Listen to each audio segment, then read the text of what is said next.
इस कहानी को अंत तक सुने क्योंकि यह कहानी आपकी जिंदगी बदलने वाली है। शहर में एक नवयुवक अपने जीवन से बहुत परेशान था क्योंकि वह कामयाब होना चाहता था, लेकिन वह नहीं हो पा रहा था क्योंकि उसका मन उसको अपना गुलाम बना रखा था। उसके मन में हमेशा हजार विचार चलते रहते थे और जब भी वह पढ़ने बैठता तो उसके मन में अनावश्यक विचार आ जाते थे। जब वह पढ़ने बैठता तो उसके मन में बाजार की बातें, गाने, फिल्में और अन्य विचार आते थे। बाजार की बातें, गाने, फिल्म में वो सारी चीजें जो उसे देख रखी थी, वो सब उसका दिमाग में आती। मन बार बार घूमने को कहता कि यार पढ़ाई छोड़, किताब को बंद कर और चल कहीं और चलते हैं। जैसे ही वह किताब खोल के थोड़ी देर पढ़ता, उसके मन में अचानक ये सारे फालतू के ख्याल आने लगते, जैसे उसका मन उसे पढ़ने से रोक रहा हो। मन कह रहा है कि चल बाहर घूम के आते हैं, चल बाहर कुछ मस्ती करके आते हैं, और यही चीज उन्हें आगे बढ़ने नहीं दे रही थी। ये विचार उसे पढ़ने से रोकते और उसके ध्यान को भटकाते, जिससे वह कभी भी ध्यान से पढ़ने में सक्षम नहीं हो पाता था। इस वजह से उसका ध्यान विचलित हो जाता था। एक दिन उसके दादा ने उसे बताया कि जंगल में एक महात्मा आए हुए हैं जिनके पास हर समस्या का समाधान है। अगर तुम कामयाब बनना चाहते हो तो उनके पास जाओ और अपनी समस्या उन्हें बताओ।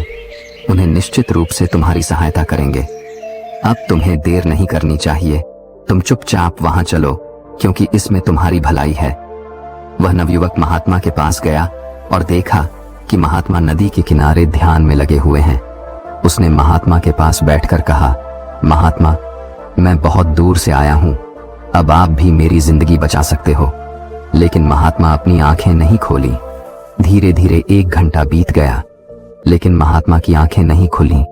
उसने फिर महात्मा से कहा, मैं बहुत दूर से आया हूं, आप अपनी आंखें खोलिए, मैं आपके पास मदद के लिए आया हूं।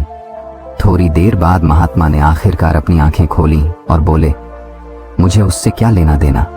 उस नवयुवक ने कहा, अजीब बात है, मैं तो आपके पास बहुत दूर से आया हूं और आप कह रहे हैं कि मैं क्या करूं। महात्मा ने कहा, हाँ, मैं इसमें क्या कर सकता हूं, तुम्हारी समस्या तुम्हारे अंदर है, मुझे वह तो दिख नहीं रही।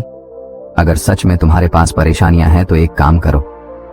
महात्मा ने कहा, ठीक है, फिर तुम उस परेशानियों को मेरे पास ला कर दो। नवयुवक ने कहा, ये क्या बात हुई, मैं ऐसा कैसे कर सकता हूं, कैसे वह परेशानियों को आपके पास ला कर दूं, यह तो हो ही नहीं सकता। महात्मा ने कहा, जब तुम वह विचार लाकर दे ही नहीं सकते तो इसका मतलब है कि वह विचार तुम्हारे अंदर है। नवयुवक ने कहा, महात्मा, मुझे कुछ समझ नहीं आ रहा है कि आप क्या समझाना कहते हैं। मैं आपके पास इसलिए आया हूं कि मैं परेशान रहता हूं, मेरा मन चिंतित रहता है, मैं कभी किसी काम में ध्यान नहीं लगा पाता और जब भी ध्यान लगाने की कोशिश करता हूं मन में अनावश्यक विचार आ जाता है और मेरा मन भटक जाता है। महात्मा ने कहा, चलो नदी में ध्यान से देखो और बताओ कि तुम्हें क्या दिखाई दे रहा है। उस दिन नदी में ध्यान से देखने के बाद उसने कहा, मुझे बांस, पानी और काफी सारे पत्थर दिखाई दे रहा है। महात्मा ने कहा, तुम नदी के अंदर जाओ और देखो, नदी में से एक सफेद पत्थर उठाकर लाओ। लड़का नदी के बीच गया और सफेद पत्थर ढूंढने लगा, लेकिन उसे मिल नहीं रहा था। महात्मा ने पूछा, क्या तुम्हें सफेद पत्थर दिखाई दे रहा है? लड़का ने कहा, हाँ, मैं उसी को ढूंढने की कोशिश कर रहा हूं। थोड़ी देर बाद महात्मा ने पूछा, तुम क्या सोच रहे हो? मैं कुछ नहीं सोच रहा हूं, मैं सोच रहा हूं कि वो पत्थर सफेद मुझे मिल क्यों नहीं रहा। महात्मा उसके पास गए और उसके सर को पकड़कर नदी में कुछ पल के लिए डाल दिया। लड़का बिल्कुल घबरा गया, डर गया और मानो उसकी मौत हो जाएगी। फिर महात्मा ने उसे बाहर निकाल दिया। महात्मा ने कहा, यह क्या तरीका है, क्या आप मुझे मारना चाहते हो? महात्मा ने कहा, अब तो मुझे बताओ कि जब तुम नदी में अंदर थे तब तुम्हारे मन में क्या ख्याल आ रहा था? लड़का ने कहा, महात्मा, आप ऐसी बातें कर रहे हैं, जिसके सिर पर मौत नाच रही हो वो भला किसी और चीज के बारे में कैसे सोच सकता है? मैं बस यही सोच रहा था कि कैसे भी करके मैं इस पानी से बाहर निकलूं और अपनी जान को बचाऊं। मेरे दिमाग में और कोई भी ख्याल नहीं था। महात्मा ने कहा, यह सबक है, ध्यान का यही फल है कि जब तुम्हारे दिमाग में सिर्फ एक ही विचार चलेगा तभी तुम उस एक विचार पर ध्यान कर पाओगे। जब तुम पत्थर को ढूंढ रहे थे तब तुम्हारे मन में सिर्फ वही विचार था। आसपास की चीजों के बारे में भी तो सोच रहे थे, इसलिए तुम्हें पत्थर नहीं मिल रहा था। यहाँ देखो, ये रहा सफेद पत्थर, लेकिन जैसे ही मैंने तुम्हारा सिर पानी में डाला, तुम्हारी जान पर बन आई या नहीं? अब तुम्हारे मौत करीब थी, इसलिए तुमने सब कुछ छोड़कर अपनी जान बचाने की कोशिश की। कैसे भी करके मेरी जान बच जाए। उस समय तुम्हारे दिमाग में अपनी जान बचाने के अलावा और कोई भी ख्याल नहीं था। यही ध्यान है, यानी एकाग्रता।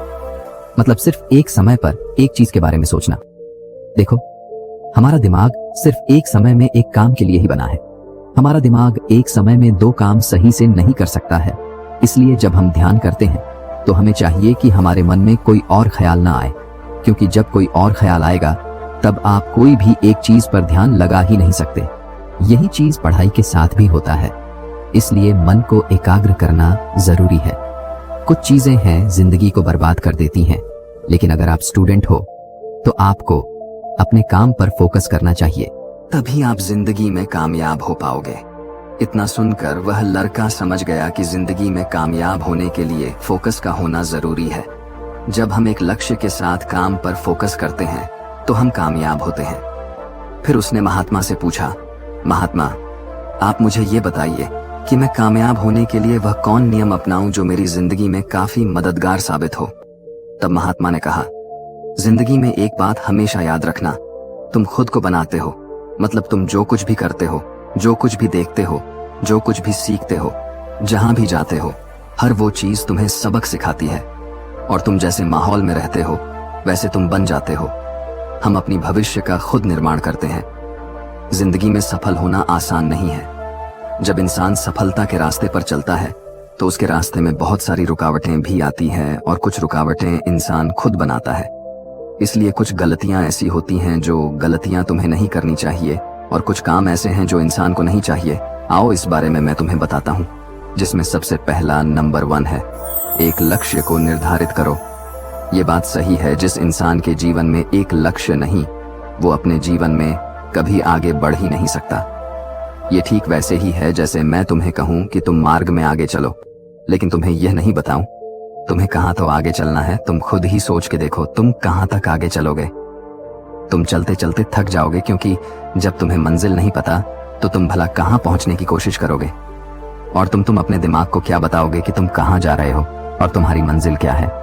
इसीलिए मंजिल यानी एक लक्ष्य का होना जरूरी है। जब तुम्हारे पास लक्ष्य होता है तो तुम आगे बढ़ने के लिए प्रेरित होते हो, और तुम थकते भी नहीं हो, और तुम हर दिन धीरे धीरे आगे बढ़ते रहते हो। इसीलिए एक लक्ष्य जरूरी है जिसमें तुम दिन रात काम कर सको, वो लक्ष्य जो तुम्हें आगे बढ़ाने के लिए मजबूर कर दें।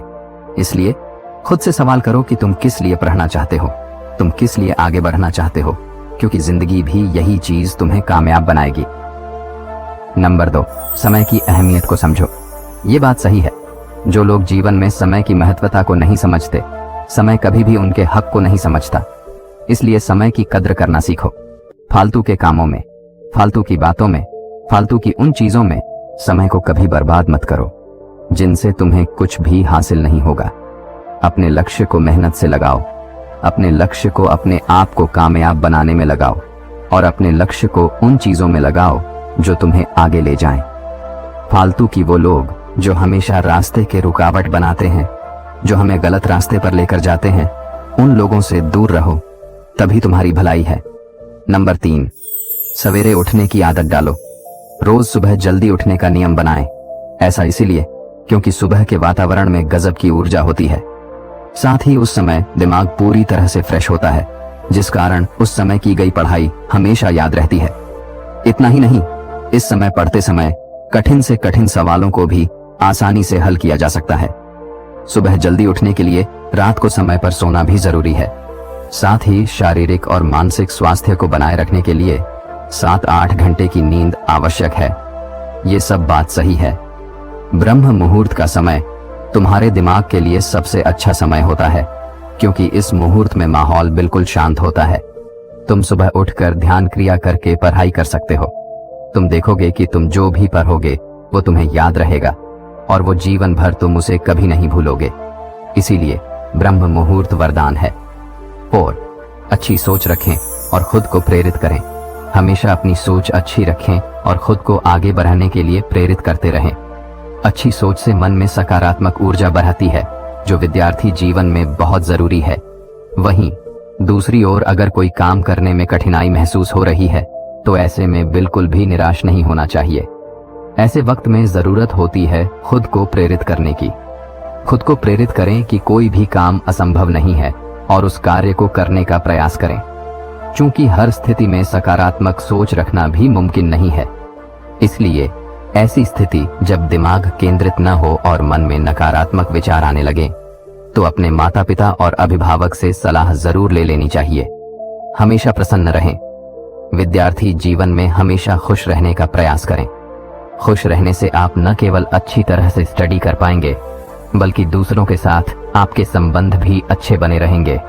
दरअसल जो भी लोग हमेशा मुंह लटकाए रहते हैं उनसे कोई भी बात नहीं करना चाहता है। वहीं एक मुस्कान के साथ अगर आप दूसरों से मिलते हैं तो उन पर इसका सकारात्मक असर पड़ता है।